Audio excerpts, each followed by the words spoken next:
ഒരു കൂട്ടം പോലീസുകാർ ഡ്രഗ് ഡീലറിനെ പിടിക്കാനായിട്ട് അയാളുടെ ബിൽഡിങ്ങിന് മുമ്പിൽ ഫ്രൈഡ് ചിക്കന്റെ ഷോപ്പ് തുടങ്ങുന്നു. പക്ഷേ അവർ ആദ്യം ഉണ്ടാക്കിയ ഫ്രൈഡ് ചിക്കൻ വളരെ മോശമായിരുന്നു. പക്ഷേ അവരുടെ കൂടെയുള്ള ഒരു പോലീസുകാരൻ ഉണ്ടാക്കിയ ചിക്കൻ എല്ലാവർക്കും ഇഷ്ടമാകുന്നു. അന്ന് തൊട്ട് അയാൾ മെയിൻ ഷെഫായി. ഒരിക്കൽ രണ്ടുപേർ അവരുടെ കടയിൽ ഭക്ഷണം കഴിക്കാൻ വരുന്നു.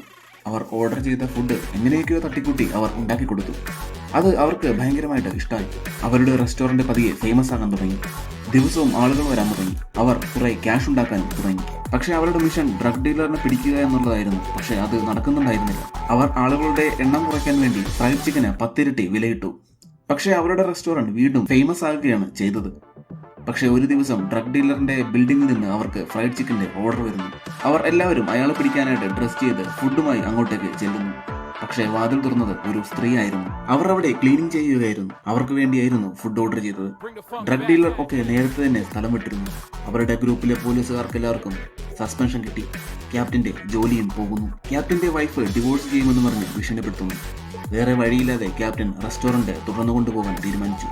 അയാളുടെ കൂടെ സസ്പെൻഷനിലായ ബാക്കി പോലീസുകാരും തൊട്ടടുത്ത ദിവസം ഒരാൾ വന്ന് അവരുടെ റെസ്റ്റോറന്റിന്റെ ബ്രാഞ്ച് വാങ്ങിക്കാമെന്ന് പറയുന്നു. ആദ്യം അവർ വേണ്ട എന്ന് പറയുന്നു. എങ്ങനെയെങ്കിലും ഡ്രഗ് ഡീലറിനെ പിടിക്കുക എന്നുള്ളതായിരുന്നു അവരുടെ ലക്ഷ്യം.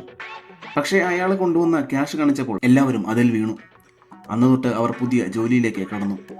പക്ഷേ അവരുടെ റെസ്റ്റോറന്റ് വാങ്ങാൻ വന്ന ആൾ വേറെ ആരുമായിരുന്നില്ല.